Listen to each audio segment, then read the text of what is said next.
In just a moment, we're going to rise for the Amidah. That opens with a blessing recognizing our Jewish patriarch and matriarch, Abraham and Sarah and their descendants. They deserve this recognition as they gave us our Judaism.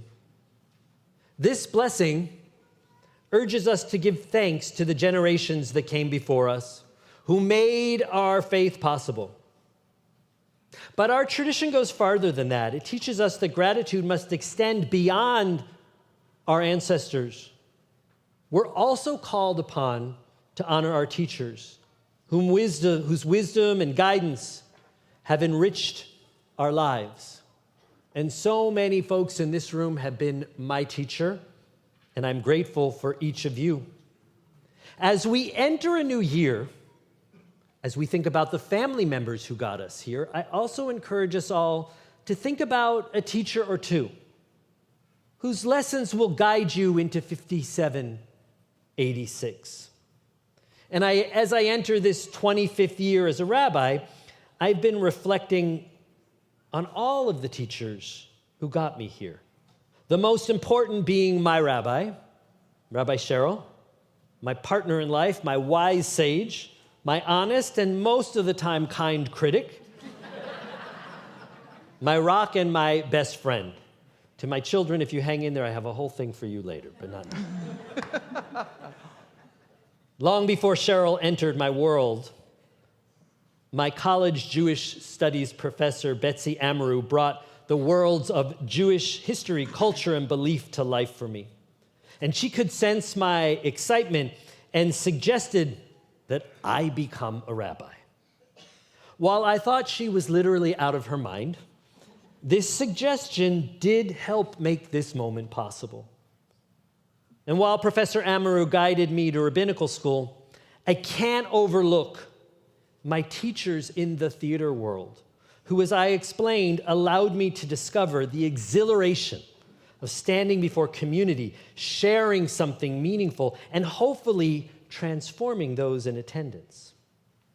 Now, I know it might be hard to believe, but in elementary school, I was a tremendously shy kid.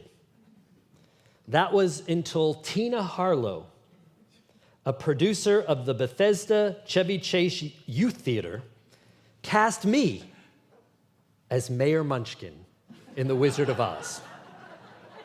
And I am so grateful that she did so, because that little role transformed me, allowing me to find my voice.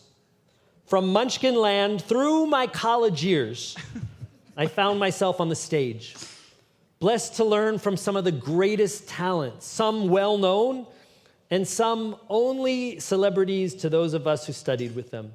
And each deepened my love for the theater, shared the joy that comes from inspiring a community, and instilled within me the importance of working tirelessly to master a craft, something that I bring with me to the rabbinate. As I graduated from college, I looked for a job in the Jewish world. And thankfully, 33 years ago, Debbie Perlmutter, who was the vice president of Hillel of New York, trusted me, hiring me as the Hillel Program Associate at Hofstra University. She, along with Rabbi Meir Middleman of blessed memory, mentored me, turning me into a real Jewish professional.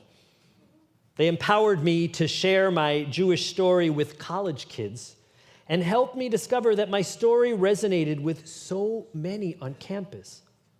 Almost overnight, I found myself transitioning from a student of Judaism to a Jewish teacher and guide. It was Rabbi Middleman, who was an Orthodox rabbi, who eventually pushed me lovingly out of the safe nest of Hillel to begin my rabbinical school journey. Rabbi Les Bronstein was the next significant mentor in my life. Entering my journey during my second year of rabbinical school, he hired me to be his rabbinic intern and taught me many things. The most important, however, was his insistence that the grass isn't greener at the other shul, whether it be down the street or across the country. Every synagogue has great aspects and challenging aspects. The true joy in the life of a rabbi, he said, comes when you stick around. And as I mentioned earlier, many of you helped me stick around, but the seed was planted by Rabbi Bronstein, who taught me that the magic happens when you name babies of kids that you married, and when you marry kids who you bar bat mitzvahed, and I am so blessed. I got more of those right now than I know what to do with. It is such a joy, such a joy. When you celebrate a bat mitzvah of a kid whose parents you married, some of those are in the room today. When you become part of the lives of the individuals and families that make up your congregation. Too many rabbis, Rabbi Bronstein said, are looking for their next step up in the rabbinical world. The best step up you can give yourself, he explained, is to find a spiritual home and stay put. So thank you again for letting me discover that Rabbi Bronstein was right. Staying put let me climb to great heights and celebrate our congregation's Jubilee Year. One final set of teachers I need to recognize. They were here with us last Rosh HaShanah, Lear and Aviv from Israel. They survived October 7th on Kibbutz Kfar Aza, the scene of terrible destruction and slaughter. The two of them showed me and Cheryl, and those of you who traveled with us to Israel, and those who met Lear here at Ramat Shalom Beth Israel, what it means to dance again.